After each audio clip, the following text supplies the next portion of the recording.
আমরা কিন্তু আগের ভিডিওগুলোতে কানামাছি ভো ভো গল্পটির দুটি অংশ পড়ে নিয়েছি। এবার চলো আমরা কানামাছি ভো ভো গল্পটির আরেকটি অংশ এই ভিডিওতে পড়ে নিই। এরপর শুরু হলো আসল খেলা। রাতুলের চারদিকে ঘুরতে লাগলো সবাই, অর্থাৎ রাতুল যখন কিছু দেখতে পাচ্ছেন এটা সবাই বুঝতে পারলো খেলা শুরু হয়ে গেল। রাতুলের চারদিকে সবাই ঘুরতে লাগলো এক ঝাঁক মাছির মতো।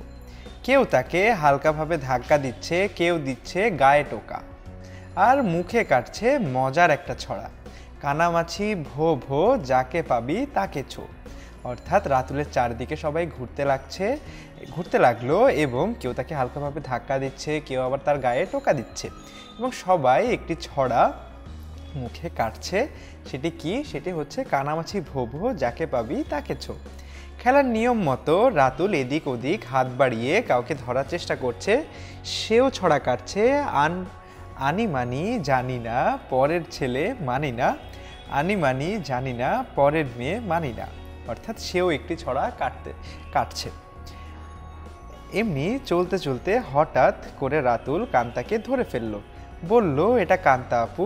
ব্যাস, রাতুলের মুক্তি। চোখ বাঁধা হলো কান্তার। এবার সবাই চোখ বাঁধা কান্তাকে নিয়ে ঘুরতে শুরু করলো। মুখে সেই ছড়া। কান্তাও খুব অল্প সময়ে ছড়া শিখে নিয়েছে। অর্থাৎ রাতুল কিন্তু খেলতে খেলতে হঠাৎ করেই কিন্তু কান্তাকে ধরে ফেলে এবং সে বলে ওঠে এটা কান্তা আপু।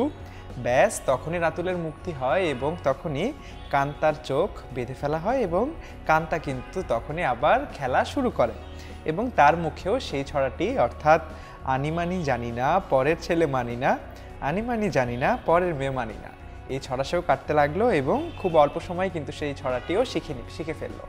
তাহলে বন্ধুরা, আমরা কিন্তু কানামাছি ভো ভো গল্পটির আরেকটি অংশ পড়ে নিলাম।